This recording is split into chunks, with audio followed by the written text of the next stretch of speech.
A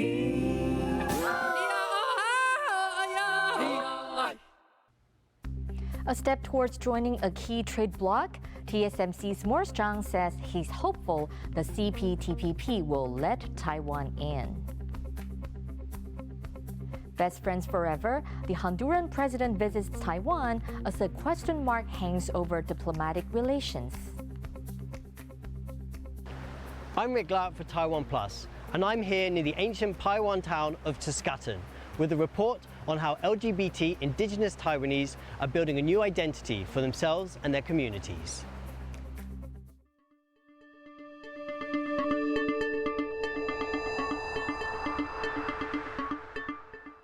A warm welcome to TaiwanPlus News. I'm Betty Chen.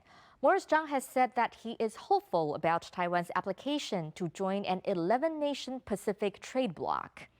The founder of chip giant TSMC represented Taiwan at this week's APEC economic leaders meeting.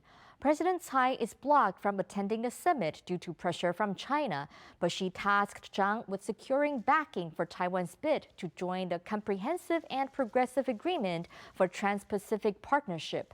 This includes countries such as Australia, Canada, and Japan. Taiwan applied to join in September, days after China began its own application. Zhang said despite the challenges, he remained positive that Taiwan would be accepted. 我们的条件是我们这个在我的讲词里头也有，我们相信是我们在中华台北在全球高科技供应链中扮演着不可取代的角色，我们也有高度透明的市场经济，能够并且愿意尊重 CPTPP 的高标准，这个就是我们很好的条件。TaiwanPlus's In Kavat spoke to Kurt Tong, partner at the Asia Group and expert in economic affairs in East Asia. He said the bloc should consider Taiwan and China's applications together for the fairest outcome.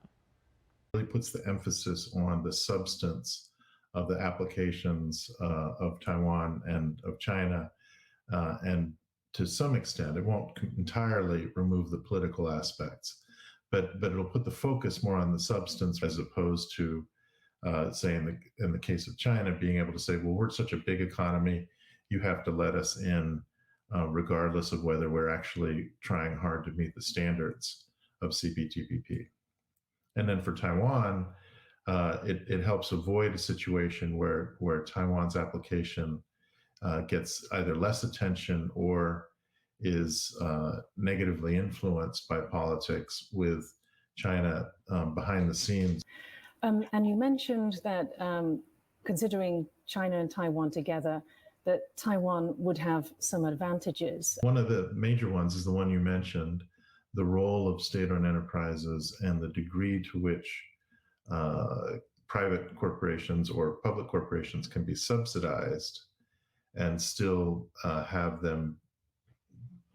that be considered fair competition. I would say that if for China to succeed in its CPTPP application, it will need to enact reforms which would be of a similar scale, perhaps even more, than it did when it joined the World Trade Organization 20 years ago. If China were to gain membership, what sort of economic power could it wield? And I think the single biggest thing that it would gain by becoming a full CPTPP member is that it would then have a voice in who else can join.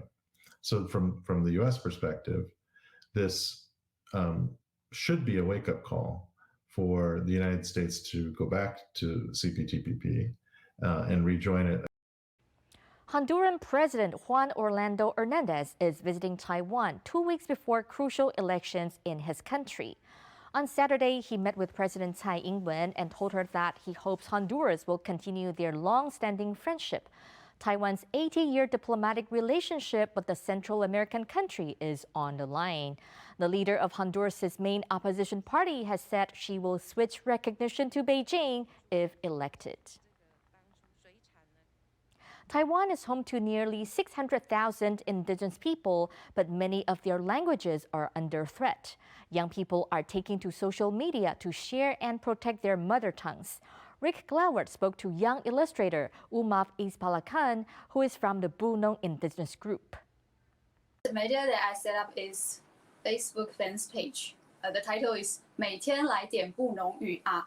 So just like the title, the main reason to set it up is for learning Bunun language. I'm from Bunun community. I am kids from Bunun tribe, but I set up this fans page not because I'm good at speaking my own mother tongue, because I'm very not good at speak in Bunun language. So I want to encourage myself and record the process that I'm learning in Bunun. I drew like illustrations of comics and I put it online. And not only my friends likes to watch my illustrations, some of my friends, they start to get to know more about my culture, like story from Bunun or language from our community. And why did you want to use, share and protect your mother language? Because that's my mother language. That's not the outsider or colonialists give to us. And when I started to learn Bunun language, I just found out that there are so many stories that I never cared about before, like why our language become an endangered language and why my people in my age cannot fluently speak in our own language. It's from, like the truth from history. And when you learn your own mother language, learn your native language from your community, you will find a connection to your identity and your family stories. And I want people to see me and to know there are a lot of young men like me. We're still trying. We are trying to find our way back home, not only for some place or location, but also find a home like our identity or our self-recognition. We're still on the way to learning. Yeah. LGBT members of Taiwan's indigenous community are often described as a double minority, facing discrimination because of their sexual identity and also their race. But some young indigenous Taiwan are turning adversity into determination to serve their community. Rick Glauert has the story.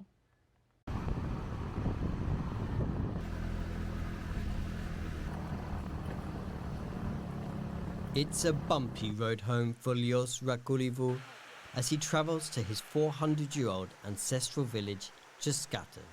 This ride into the hills of Pingdong County in southern Taiwan, almost a metaphor for his own personal journey. Maya Mingjus, Papi Tujanuichen, Masalu.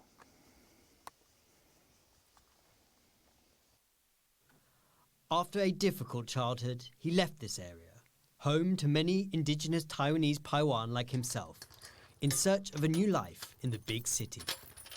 But it took getting away and meeting other indigenous Taiwanese for him to realize the importance of his roots. I think there are more and more people start to look their culture seriously in order to have a sense of identity as indigenous. It wasn't just his heritage he was looking to learn more about, but also himself. Be indigenous, meaning that people expect me to know about my culture. Being LGBT, they will be curious about how I deal with my sexuality within my community. It was a part of him he had never confronted. And this time, coming home meant seeking out answers to that question. It led him to find a community of Vaju.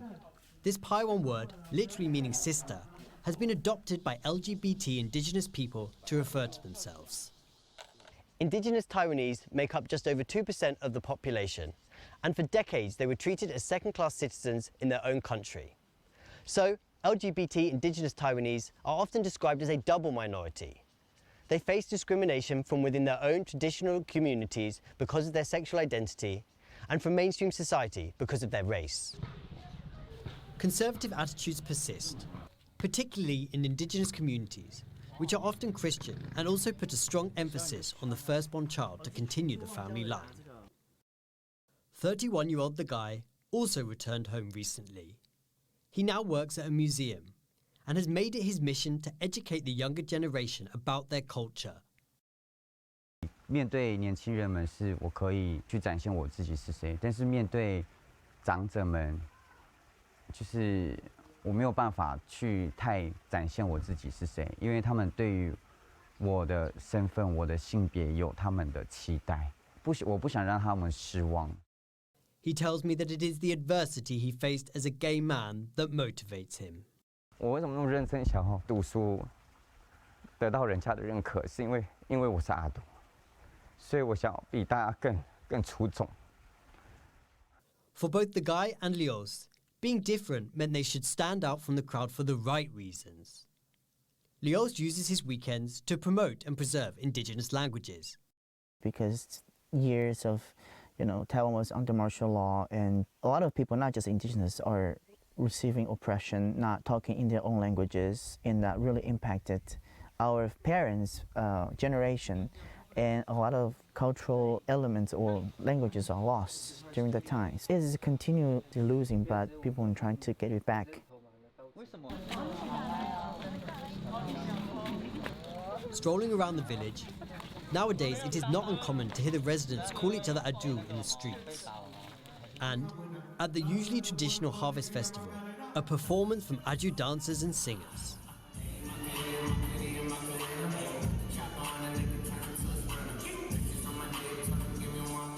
It is one example of how being different is becoming more accepted in this small village at the foot of the mountains. Even the village leaders are now recognizing that regardless of a person's gender or sexual identity, they too can contribute to the community. 我们部落里面的年轻人，特别都是互相都非常的尊重。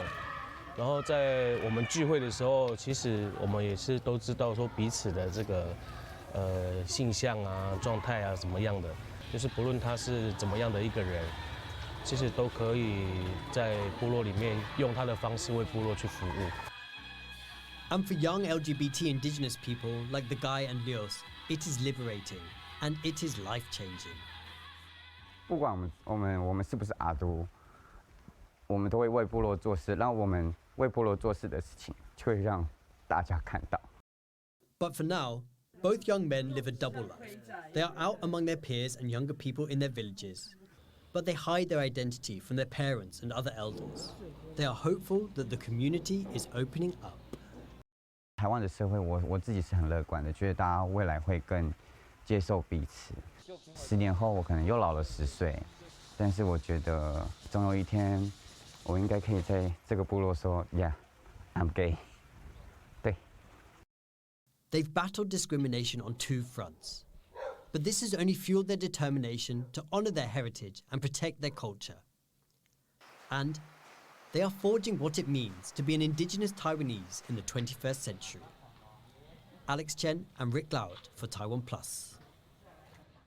Coming up after the break, inviting the ancestors into the rituals as Indigenous performers captivate the audience at a grand launch of Kaohsiung Music Center. Stay with us.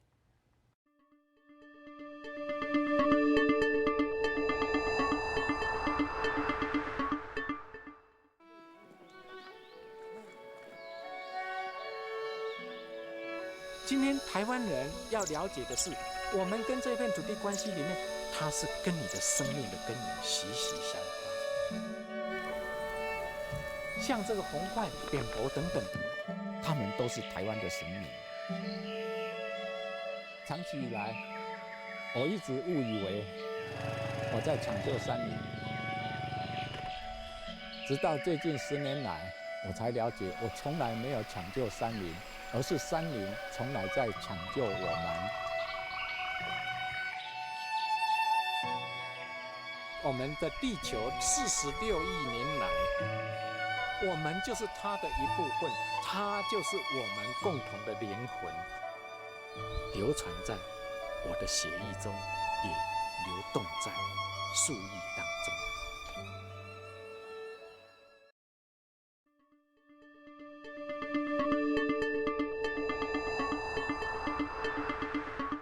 Welcome back. You're watching TaiwanPlus News. A reminder of our top story. Morris Chang represented Taiwan at an APEC meeting and said he is hopeful about Taiwan's application to join an 11-nation Pacific trade bloc.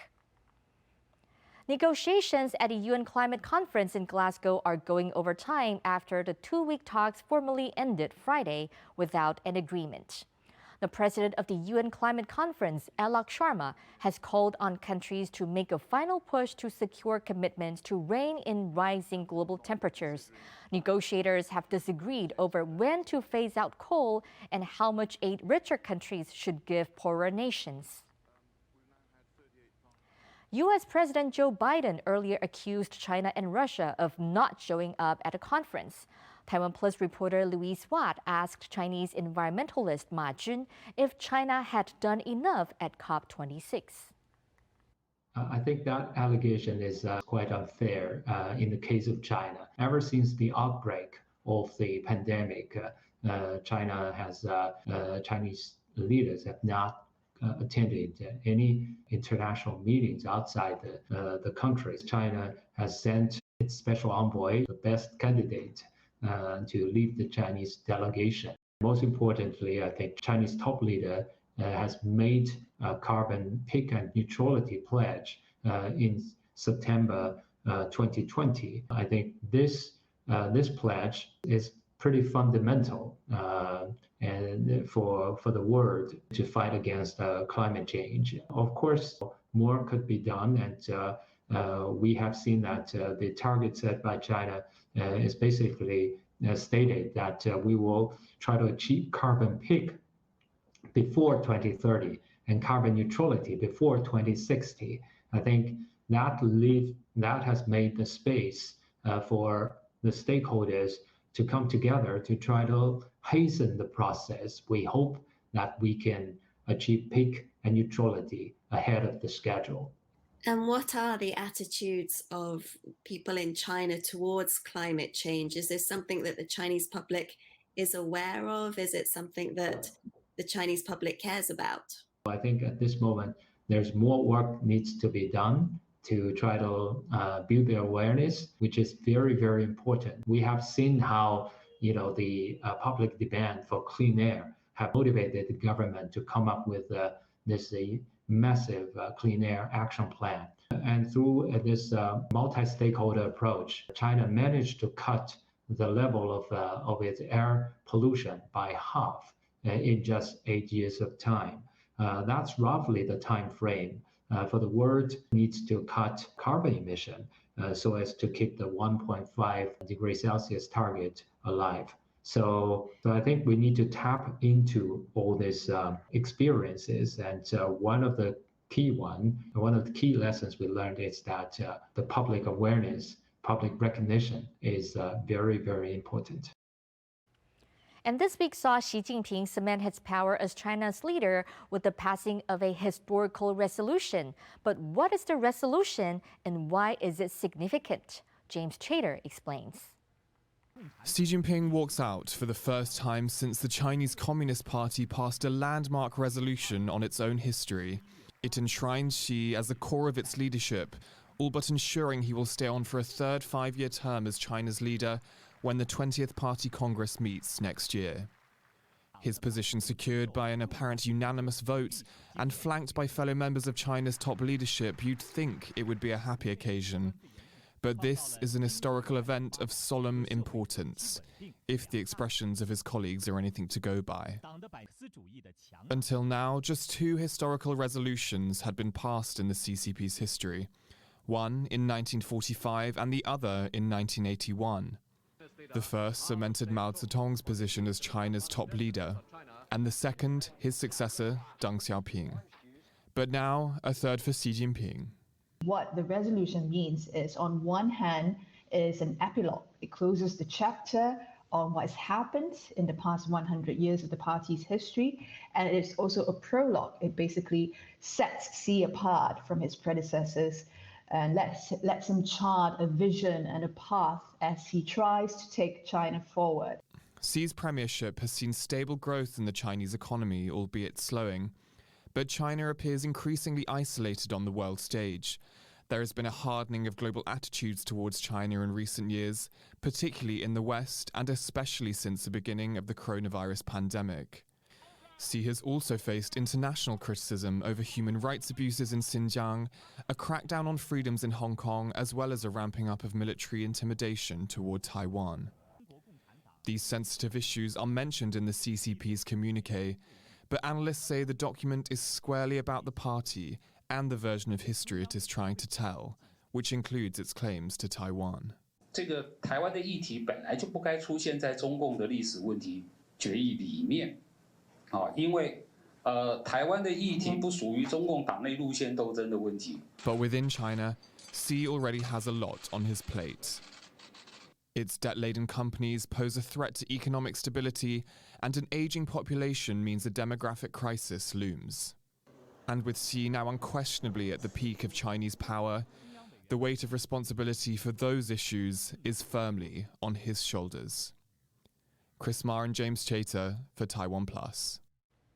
It looks like something out of a science fiction movie, but this new addition to the skyline in Kaohsiung is more about art than science. What is it? Andrew Ryan was there for the launch. This is the Kaohsiung Music Center. It's been 12 years in the making, and finally, it's ready to open to the public. Now, if you think this building looks otherworldly, you're right. But it wasn't inspired by outer space. It was inspired by marine life and the nearby ocean. The 11-hectare center is home to more than a dozen ocean-themed venues, lining 3 sides of the port. The focal point is the wave towers, waves as in sound waves and ocean waves. There's a massive coral reef zone with space for exhibitions and shopping, and there are also 6 independent venues designed to look like whales. The Kaohsiung Music Center has largely remained closed since construction was complete at the end of last year, save for a short period of time when it was used to administer COVID vaccines. Now the center's CEO, Xin Li, is delighted to finally welcome the public. 哇，这个12年真的是漫长的等待，而且其实从去年我们的测试场就一直 delay， 然后到今年本来说4月，后来又遇上疫情，又延到7月，7月又延到今天的11月，所以此刻我的心情真的是百感交集，很感动，就是终于要开幕了。 At nightfall, the center springs to life, awash in colorful lights. And at the center's biggest outdoor venue, Seabreeze Plaza, they've invited some of Taiwan's best-known indigenous musicians from a village called Puyuma in eastern Taiwan. Backstage, before the show begins, the performers and crews stand in a circle, and one of the singers, Baldur, leads them in a ritual to invite the ancestors to join them.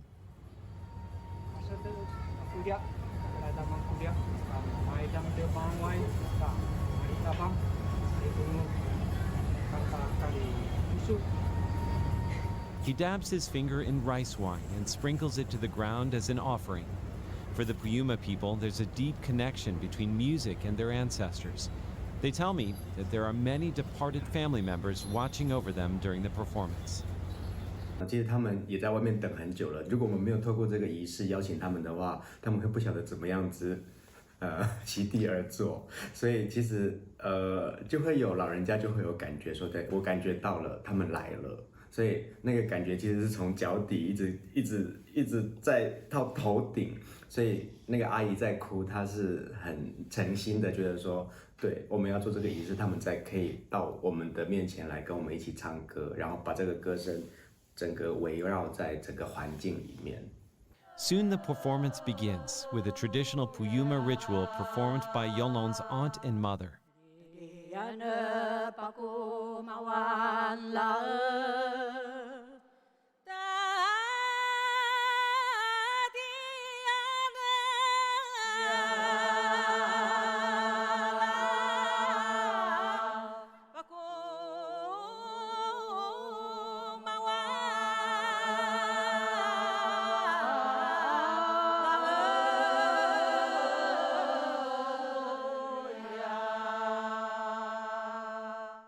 For Xin Li, the decision to invite the Puyuma singers to help launch the Kaohsiung Music Center was an easy one. Although she's not indigenous herself, the singers have seen her as part of the family for more than a decade. 落啊，他们的歌声非常非常的动听，就像天籁一样。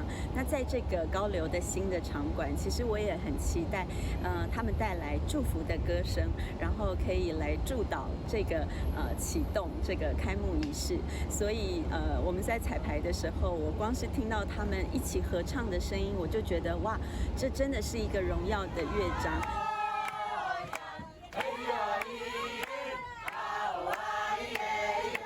Later, the musicians lift her up in a sign of respect that's usually reserved for elders.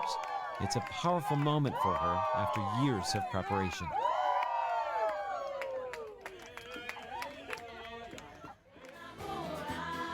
For many people in the audience, it's also a special evening. It's their first time venturing out in such a large crowd since the pandemic began. And the atmosphere is electric.